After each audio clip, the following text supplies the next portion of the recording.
முருகன் இந்த பெயரை கேட்டாலே தமிழர்களுக்கு ஒரு தனி உணர்வு வரும் இல்லையா? அவர் வெறும் ஒரு சாமி மட்டும் இல்ல, நம்ம தமிழ் பண்பாட்டோட ஆன்மான்னே சொல்லலாம். அவரோட கதை இருக்கே, அது புராணம், வரலாறு, பக்தி, இது எல்லாத்தையும் ஒன்னா கலந்த ஒரு அற்புதமான கலவை.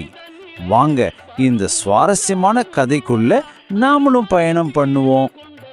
யோசிச்சு பாருங்க, ஒரு அரக்கன், அவனை எந்த கடவுளாலையும் கொல்லவே முடியல. அப்படி ஒரு நிலைமை. சூரபத்மன்னு பேரு. தேவர்கள், முனிவர்கள்னு எல்லாரையும் நடுங்க வச்சிட்டு இருந்தான். இந்த பிரபஞ்சத்துக்கே ஒரு பெரிய சிக்கல். இதுக்கு ஒரு தீர்வு வேணுமே. அந்த தீர்வுக்காகத்தான் முருகன் பிறக்க வேண்டியிருந்தது. அந்த பிரச்சனைக்கான பதில் தான் முருகன். ஆமா, சூரபத்மனை அழிக்கிறதுக்காகவே ஒரு சிறப்பு நோக்கத்துக்காக உருவாக்கப்பட்டவர் தான் அவரு.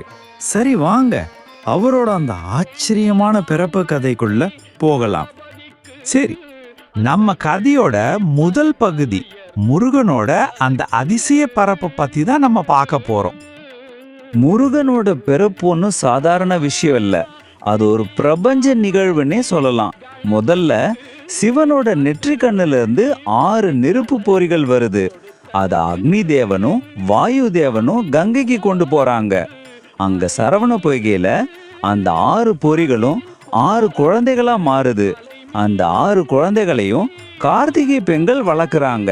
கடைசியா அன்னை பார்வதி அந்த 6 குழந்தைகளையும் ஒன்னா சேர்த்து அணைக்கும் போது அவங்க எல்லாம் சேர்ந்து ஒரே உருவமா முருகனா உருவாகுறாங்க.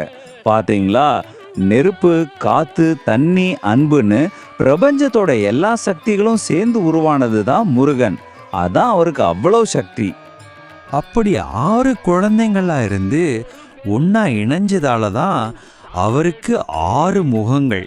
இதனால தான் அவரை 6 முகன்னு சொல்றோம். இந்த ஒவ்வொரு முகத்துக்கும் ஒரு அர்த்தம் இருக்கு. அவரோட ஒவ்வொரு குணத்தையும் சக்தியும் அது காட்டுது. சரி, இப்போ முருகனோட குணத்தை நமக்கு புரிய வைக்கிற சில முக்கியமான கதைகளை பார்க்கலாம். முருகனை புரிஞ்சிக்க இந்த 3 கதைகளே போதும். 1 ஞானப்பழக்கதை. இது அவர் எவ்வளோ பெரிய ஞானி, ஏன் துறவி ஆனாருன்னு சொல்லும். 2வது சூரபத்மன் வதம். இது அவரோட வீரத்தை, தீமையை அழிக்கிற அவரோட குணத்தை காட்டும். 3வது ரொம்ப ஸ்பெஷல், தான் அப்பா சிவனுக்கே ஓம்காரத்தோட பொருளை சொன்னது. இது அவரோட ஞானத்தோட உச்சம். நாரதர் ஒரு ஞான பழத்தை கொண்டு வராரு. ஒரே ஒரு பழம்தான். உலகத்தை யார் முதல்ல சுற்றி வர்றாங்களோ அவங்களுக்கு தான் ஒரு போட்டி. அன்னை விநாயகர் என்ன பண்ணாரு? தன் தாய் தந்தையரே உலகம்னு சொல்லி அவங்கள சுற்றி வந்து பழத்தை வாங்கிட்டாரு. ஆனால் முருகன் பாவம் தன் மயில் மேலே ஏறி உண்மையாகவே இந்த உலகத்தையே சுற்றிட்டு வராரு. வந்து பார்த்தா பழம் அண்ணனுக்கு போயிடுச்சு. அந்த கோபத்தில், அந்த ஏமாற்றத்தில் முருகன் எல்லாத்தையும் விட்டுட்டு ஒரு துறவியாக பழனி மலைக்கு போயிடுறாரு. இதனால தான் இன்றைக்கும் பழனி அவ்வளோ பெரிய பக்தி ஸ்தலமாக இருக்கு. முருகன் கையில் இருக்கிற வேல், அவர் வாகன மயில், கொடியில் இருக்கிற சேவல், இதெல்லாம் வெறும் சின்னங்கள் இல்லை. ஒவ்வொன்றுக்கும் பின்னாடி ஒரு கதை இருக்கு. அம்மா பார்வதி கொடுத்த அந்த வேல் இருக்குதே, அது தீமையை மட்டும் இல்லை, நம்ம மனசுல இருக்கிற அறியாமையும் அழிக்கும். அந்த மயிலும் சேவலும் கூட சூரபத்மனுங்கிற அசுரனை ஜெயிச்சதுக்கு அடையாளமா வந்தவ. அதாவது அகங்காரத்தை அழிச்சு பெற்ற வெற்றியோட சின்னங்கள் தான் அது. இதுவரைக்கும் நம்ம புராண கதைகளை பார்த்தோம். சரி, இனி கொஞ்சம் வரலாற்றோட ஆழத்துக்குள்ள போவோமா? ஆனா ஒரு கேள்வி, முருகன் எப்போதுமே சிவனோட மகனாதான் அறியப்பட்டாரா? இந்த கேள்வி நாம இதுவரைக்கும் தெரிஞ்சுக்கிட்ட கதைக்கு கீழே இருக்கிற இன்னொரு பெரிய வரலாற்றை நமக்கு காட்ட போகுது. வாங்க அதையும் பார்ப்போம். நாம இன்னைக்கு முருகனை சிவனோட மகன்னு சொல்றோம்.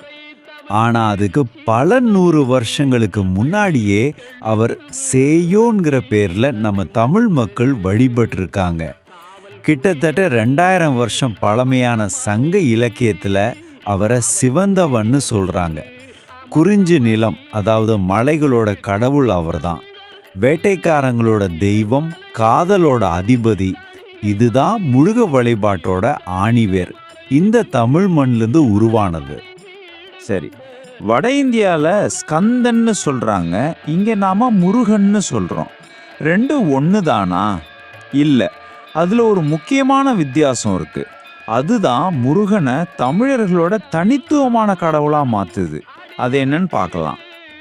இங்க பாருங்க, வட இந்தியால ஸ்கந்தனை ஒரு பிரம்மச்சாரி துறவியா பார்க்கறாங்க. ஆனா நம்ம தமிழ் மரபுல முருகன் அப்படி இல்லை. அவர் வள்ளி, தெய்வானைன்னு 2 மனைவிகளோட ஒரு அழகான குடும்ப வாழ்க்கை வாழ்ற கடவுள். காதல், வீரம், கடமைன்னு எல்லாத்தையும் இணைக்கிறவர். அதனால தான் அவர் வெறும் ஒரு கடவுள் இல்லை, அவர் தமிழ் கடவுள்னு நாம உரிமையோட கொண்டாடுறோம். இந்த 6 படை வீடுகள், தமிழ்நாட்டில் இருக்கிற இந்த 6 கோயில்களும் வெறும் கோயில்கள் கிடையாது. இது முருகனோட வாழ்க்கையோட முக்கியமான கட்டங்கள். திருப்பரங்குன்றத்துல கல்யாணம், திருச்செந்தூர்ல போர்ல ஜெயிச்சது, பழனியில துறவியா இருந்தது, சுவாமி மலையில அப்பாவுக்கு பாடம் சொன்னது, திருத்தணியில போர் முடிஞ்சு அமைதியா இருந்தது, பழமுதிர் சோலையில 2 மனைவிகளோட சந்தோஷமா இருந்தது. இப்படி அவரோட வாழ்க்கையின் எல்லா பரிமாணங்களையும் இந்த 6 வீடுகள் காட்டுது. இதுதான் முருகன் வழிபாட்டோட இதயம்னே சொல்லலாம். இப்போ தமிழ்நாட்டை தாண்டி இந்த முருகன் மேல இருக்கிற பக்தி எப்படி தமிழ் மக்களோட சேர்ந்து கடல்களை கடந்து உலகமெல்லாம் பரவுச்சுன்னு பார்க்கலாம். புராண கதைகளின்படி முருகனோட இந்த உலக பயணம் இலங்கையிலிருந்து தான் ஆரம்பிக்குது. திருச்செந்தூர்ல சூரபத்மனை ஜெயிச்ச கையோட அவர் கடலை தாண்டி இலங்கைக்கு போனதா சொல்றாங்க. இந்தியாவிற்கு வெளியில முருகன் வழிபாடு பரவுனதுக்கு இதுதான் முதல் படியா இருந்திருக்கலாம். மொரீஷியஸா இருக்கட்டும், மலேசியா, சிங்கப்பூர், தென்னாப்பிரிக்கா, ஏன் ஆஸ்திரேலியா வரைக்கும் தமிழர்கள் எங்கெல்லாம் போனாங்களோ அவங்க தங்களோட மொழியையும் பண்பாட்டையும் மட்டும் கொண்டு போல அவங்களோட அடையாளமா அவங்களோட கடவுளான முருகனையும் கூடவே அழைச்சிட்டு போயிருக்காங்க. தைப்பூசம் மாதிரி திருவிழாக்கள் எல்லாம் இன்னைக்கு உலக அளவுல கொண்டாடப்படுது. இது தமிழ் மக்களை அவங்க எந்த நாட்டில் இருந்தாலும் முருகனோட பேர்ல ஒன்னா இணைக்குது. பக்தர்கள் காவடி எடுக்கிறதெல்லாம் வெறும் சடங்கில்ல, அது அவங்களோட ஆழமான நம்பிக்கை, பக்தி, அர்ப்பணிப்பு எல்லாத்தையும் காட்டுது. அப்போ சுருக்கமா சொல்லணும்னா, முருகன்கிறது பல விஷயங்களோட ஒரு கலவை. 1, ரொம்ப பழமையான ஒரு பழங்குடி தெய்வம் சேயோன். 2வது புராணங்கள்ல வர்ற ஒரு வீரக்கடவுள். 3வது உலகம் முழுக்க இருக்கிற தமிழ் மக்களோட ஒரு முக்கியமான அடையாளம். இந்த 3ம் சேர்ந்தது தான் நாம இன்னைக்கு வணங்குற முருகன்.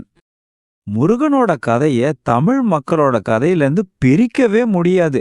அவரோட புகழ் இன்னைக்கும் நிலைச்சு நிற்கிறதுக்கு காரணம் அது தமிழ் மக்களோட வரலாற்றை, அவங்க சந்திச்ச சவால்களை, அவங்களோட உலக பயணத்தை அப்படியே பிரதிபலிக்குது.